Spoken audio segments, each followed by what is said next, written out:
Ek kan nie vir julle sê wat 'n wonderlike vooruitsig dit is, dat julle twee klont koppe binne enkele dae nie meer in hierdie skool gaan wees nie. Meneer gaan ons mis.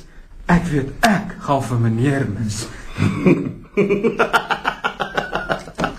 Grap gaan dit tot die einde toe, né? 5, 6 jaar gelede sou geen leerling dit waag om so arrogant met my te wees nie. Maar julle doen dit, want wat gaan met julle gebeur? Niks, absoluut niks.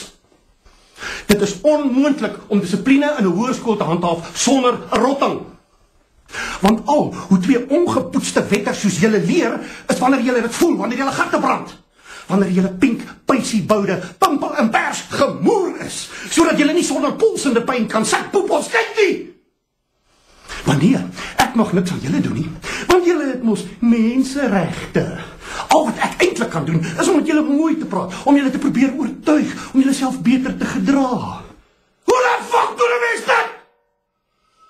Te moer met menseregte. Te moer met die minister van onderwys. Te moer met die hele fucking regering. Fok die ANC, fok die vlag, fok sokker.